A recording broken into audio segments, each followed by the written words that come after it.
In this module, you will be learning about the term optical purity and its meaning. Understand the criteria for finding out optical purity. Learn how to calculate optical purity or enantiomeric excess. Analyze various techniques to find optical purity of a mixture. And we will also study some problems related to optical purity.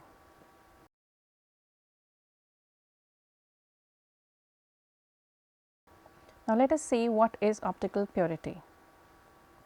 By optical purity of a partially resolved material, it meant the excess of one enantiomer in the material expressed as a percentage of the total. Suppose in the DL pair there is no excess enantiomer, then the optical purity of that mixture will be 0. In a completely resolved material, the excess enantiomer is equal in weight to the total material and the optical purity is 100%. In the previous module, we have discussed at length about various methods of resolving a mixture completely to obtain pure enantiomers. It is often desirable to find out whether the given resolution method has gone to completion, whether the enantiomer obtained is really 100% pure. Well, in the present module, we shall take up all aspects related to optical purity in detail and also give an insight into solving problems based on the same. Let us know about optical purity and how it is determined.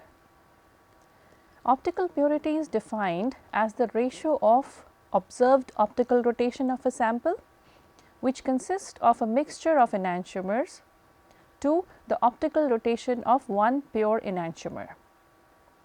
Several simple criteria of optical purity have been developed. Taking for an example, a crystalline enantiomer is often considered optically pure when its melting point and rotation are unchanged by further crystallization. However, this criteria of calculating or getting an idea of optical purity fails when the racemic modification forms a solid solution, since in that case even a partially resolved enantiomer may not change in either rotation or melting point by further recrystallization. A resolution is often deemed complete when the distereomeric salt employed does not change in rotation upon further crystallization, and when once both the enantiomers are obtained in a state of equal purity, that is, with equal and opposite specific rotation. Now, what is the criteria of specific rotation and how we calculate the optical purity? Optical rotation is the usual and most useful means of monitoring enantiomeric purity of chiral molecules. Therefore, we need to know what variables influence the magnitude of optical rotation. The major rotation, always denoted by alpha, of a chiral substance varies with the concentration of the solution, or in case of a pure liquid, it varies with the density, and it also varies by the distance through which the light travels. This is to be expected because the magnitude of alpha, that is optical rotation, will depend on the number as well as the kind of molecules the light encounters. Another important variable is the wavelength of the incident light, which always must be specified, even though the sodium line having a wavelength of 589.3 nanometers is commonly used. To a lesser extent, the alpha varies with the temperature and with the solvent if used, which should also be specified. The optical rotation of a chiral substance usually is reported as a specific rotation, which is free from all these variables and is considered to be a significant figure to identify the optical purity of any given chiral compound. It is expressed by the following equations. In case where we have solutions of the compounds, we write the specific rotation and we denote it with the square brackets with specification of the lambda as well as the temperature. So, this specific rotation is equal to 100 multiplied by alpha, which is observed rotation, divided by L into C, where L is actually the length in decimeter of the light path through the solution, and C is the concentration of sample in grams per 100 ml of the solution. For neat liquids, this can be written as specific rotation is equal to observed rotation divided by L into D. Here the D actually is the density of the liquid in grams per ml. Frequently, molecular rotation is also used in preference to specific rotation, and it is related to specific rotation by the following equation. Here the alpha giving specific rotation and m stands for the molecular weight, and the m on the left hand side gives us the molecular rotation. Expressed in this form, optical rotations of different compounds are directly comparable on a molecular rather than a weight basis. If a solution contains only one enantiomer, the maximum rotation is observed. The observed rotation is then proportional to the amount of each enantiomer present in the mixture. Now, let us see this figure. We have an enantiomer with a specific rotation of plus 14 degrees, and then we have an enantiomer of specific rotation minus 14 degrees. Now, let us take an example. If a sample contains 8 moles of the excess enantiomer and 2 moles of the other enantiomer shown in the first row of this figure, we can say that the enantiomeric excess, or in short it is written as EE, is equal to the mole fraction of one enantiomer minus the mole fraction of the other enantiomer multiplied by 100. That is, in this case we will have 0.8 minus 0.2 into 100, and that gives out 60%. So, we can say the enantiomeric excess in first case is 60%. Now, let us see on the next case. If a sample contains 9 moles of excess enantiomer and 6 moles of the other enantiomer, the enantiomeric excess will be equal to 0.6 minus 0.4 into 100, that gives you 20%. The enantiomeric excess of a racemate shown in the third row is a 1:1 mixture of 2 enantiomers.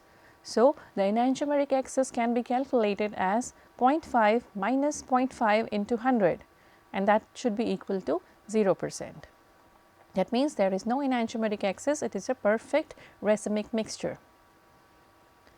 In a solution of chemically, not enantiomerically, pure compound, the values of optical purity and enantiomeric excess are identical.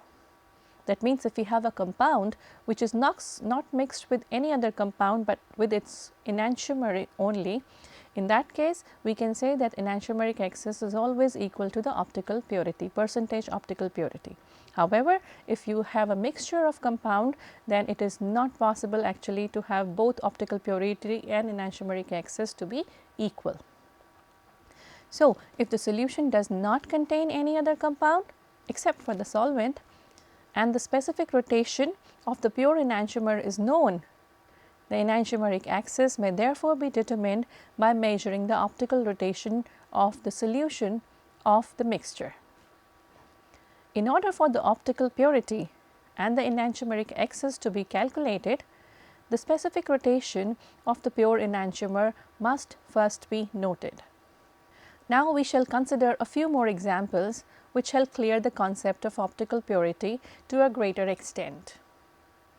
Consider that we have S isomer of 2-bromobutane, which has a specific rotation of plus 23.1 degrees, and R isomer of 2-bromobutane, which has a specific rotation of minus 23.1 degrees. Now, let me ask you a question. Please determine the optical purity of the racemic mixture in this case. So, how will you solve it? The specific rotation denoted by alpha of the racemate is expected to be 0, since the effect of one enantiomer cancels out completely the other. So, the percentage optical purity is equal to 100 into the specific rotation of the mixture divided by the specific rotation of the pure sample. In this case, because the specific rotation of the mixture is 0, it will be 0 optical purity. Okay. Now, take for example, another question where we are asked to determine the enantiomeric axis of the racemic mixture. You would expect that R is equal to S, which is equal to 50%. Earlier we have actually determined optical purity, and now we are determining the enantiomeric axis. So, what is the formula for calculating enantiomeric axis? The EE% is calculated as 100 into the mole fraction of R isomer minus mole fraction of S isomer divided by mole fraction of R isomer plus the mole fraction of S isomer.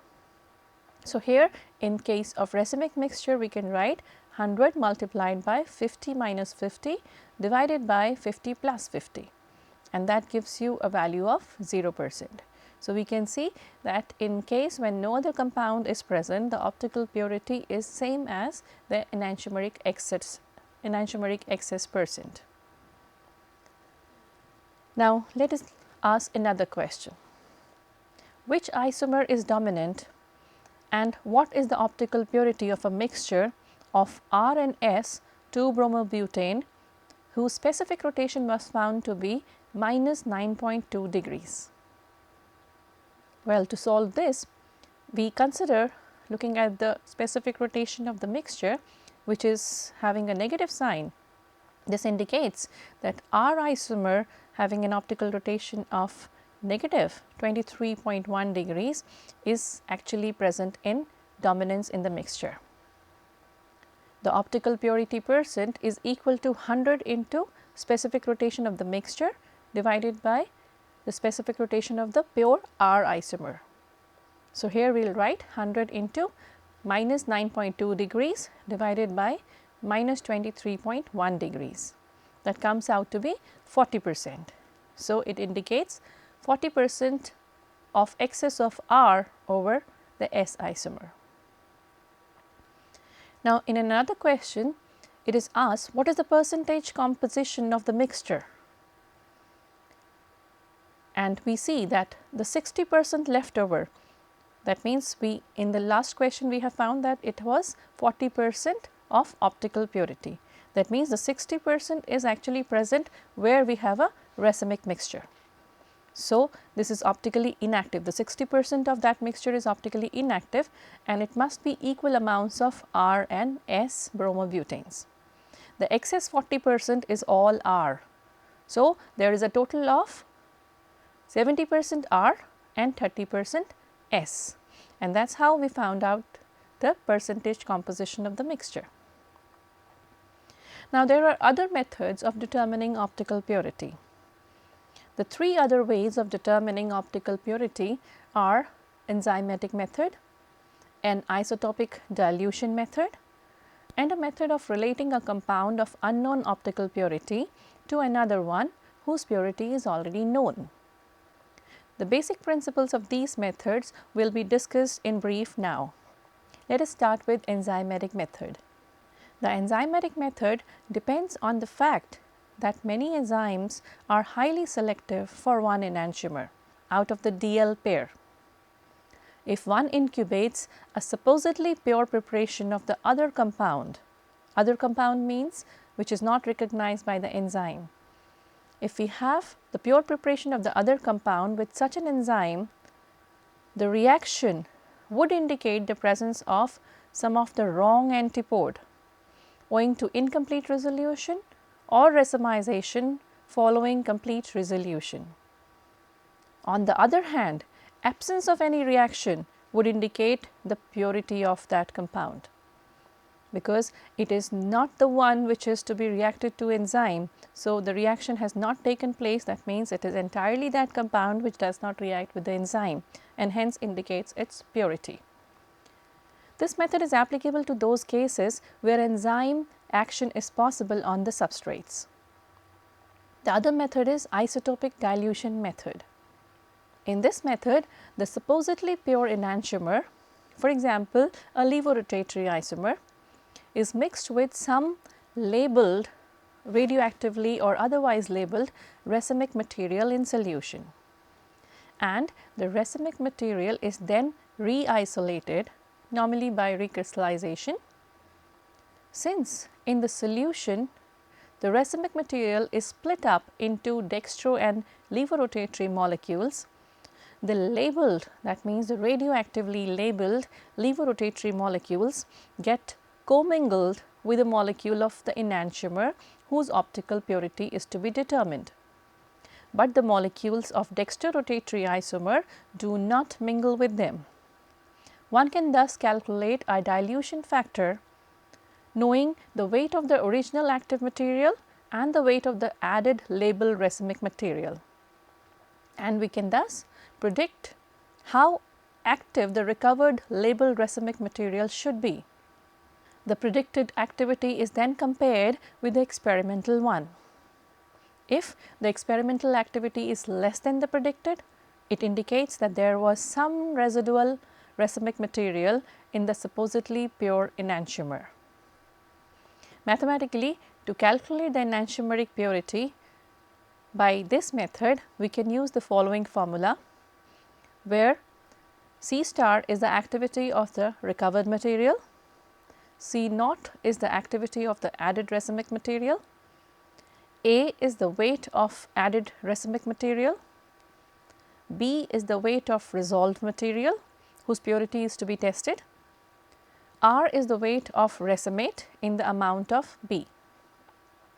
By solving the above equation for R and knowing all other quantities from the experiment, one may calculate the amount of racemic contaminant and hence the optical purity, as shown in the following formula. There is one more method for calculating optical purity, that is correlative method. If we assume that the optical purity of a compound, let us say CABDE, is known, and the minimum purity of another compound, let us say CABDF, may be determined if CABDF can be converted chemically to CABDE. CABDF will be at least as optically pure as CABDE prepared from it. And this can better be understood with the following illustrative example. Let us see that. The highest known rotation of alpha phenethyl chloride C6H5CHClCH3 is shown here by specific rotation of 109 degrees. When dextrorotatory material of this rotation is allowed to react with allyl sodium and the resulting 4-phenylpentane, that one material which is of rotation equal to minus 12.96 degrees is obtained. Now, since the known rotation of optically pure 2-phenylpentane established in other ways is considered as 14.91 degrees, the optical purity of the hydrocarbon obtained from the chloride is calculated as 12.96 divided by 14.91 into 100, or you can say it is 86.9%. The minimum optical purity of chloride of specific rotation 109 degrees is therefore also 86.9%, and it follows that the maximum possible rotation of alpha phenethyl chloride is 109 into 100 divided by 86.9, or it is 125.4 degrees. Let us summarize what we have learnt in this module. We have seen that optical purity is defined as the ratio of the observed optical rotation of a sample, which consists of a mixture of enantiomers to the optical rotation of one pure enantiomer. And several simple criteria of optical purity have been developed. Optical rotation is the usual and most useful means of monitoring enantiomeric purity of chiral molecules. The measured rotation alpha of a chiral substance varies with the concentration of the solution, or in case of liquid it varies with the density and on the distance through which the light travels. The observed rotation is proportional to the amount of each enantiomer present in the mixture. We have seen in this module that there are three ways of determining optical purity: an enzymatic method, an isotopic dilution method, and a method of relating a compound of unknown optical purity to the one whose purity is known.